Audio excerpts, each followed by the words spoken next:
Hey geometry students, here's the second half of your group test for Unit 9.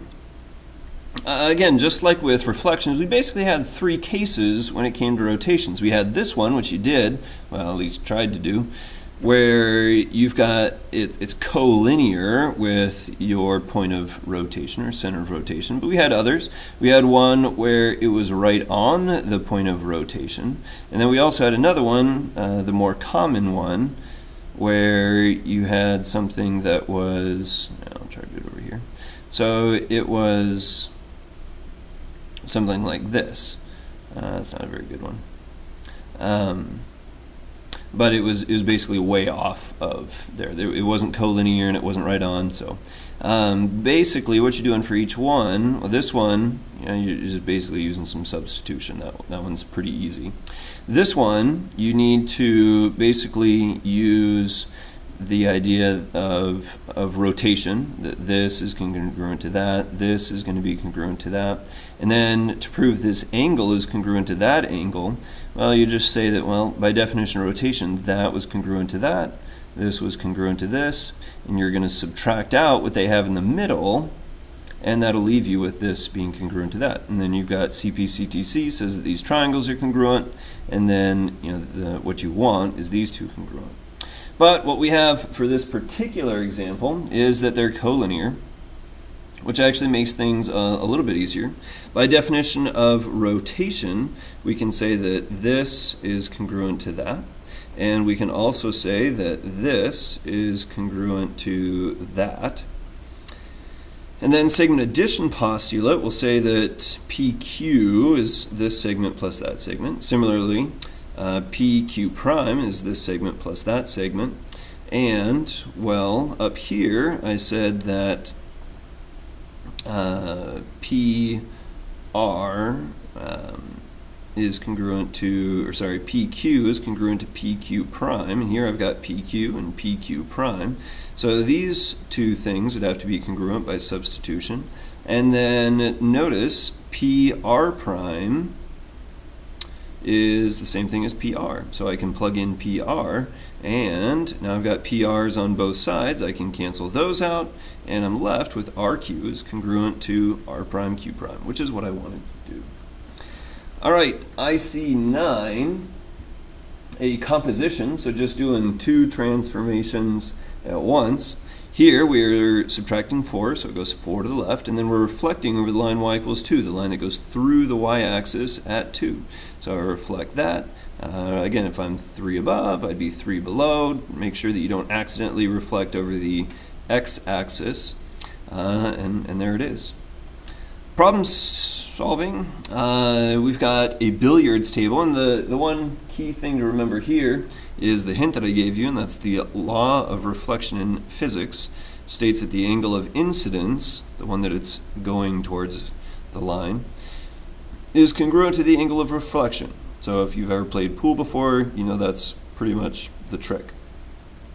And so if I start out here, well, let's see, it says the ball starts at 0, 2, which would be right here, and is hit at a 45-degree angle in this direction. What will the ball end up at when it reflects off the wall the 6th time? All right, so keeping this law in mind, 45-degree angles, all right, 1, and then 2, I'll go this direction, 45-degree angle, until it hits a wall, 3, 4, 5, 6. And it actually winds up hitting right back where it started, and that's your answer. Okay, IC 10. We had a couple for this one. The other one wasn't so great. We just basically used, an example of rotation proof and an example of reflection proof. So this one is a pretty common thing. This is pretty much how I would expect you to do it. We do know that 1 is congruent to 2 and 3 is congruent to 4 by the definition of reflection. We also know that 1 plus 2 plus 3 plus 4 is equal to k double prime. So this whole line right here is by the segment addition postulate. But, like we just said, 1 is congruent to 2 and 3 is congruent to 4. So you can substitute 2 in for 1, you can substitute 3 in for 4, And so now I got 2 2's plus, should be 2 3's, is equal to k double prime.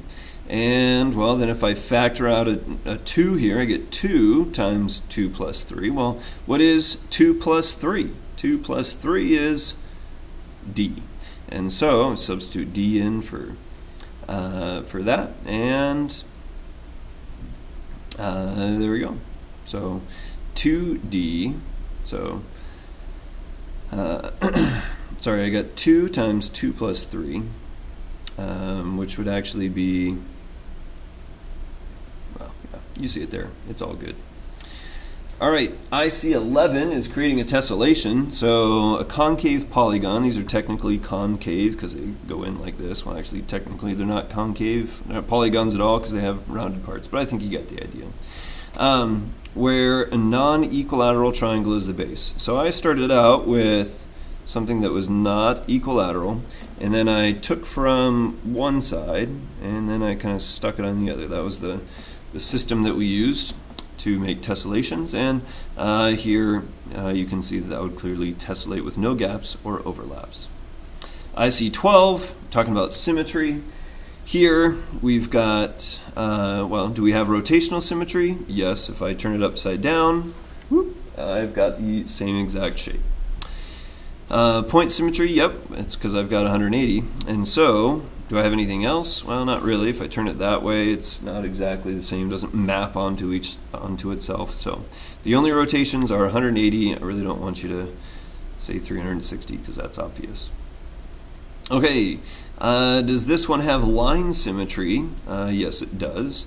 What are those lines of symmetry? Well, I've got 8 of them, and each, well, yeah, you can just fold it over each one of those 8 times, kind of like an octagon.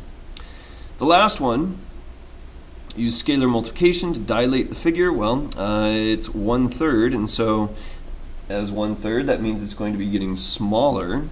You're going to have your scale factor out here, your k value, and then here's A, B, C, D written as a matrix. And, well, you're just going to take each one of them and multiply it by 1/3, or divide by 3. And so that's what you get in the end, and that's your shape. All right, well, that's it. Good luck. Make sure you study those proofs nice and well.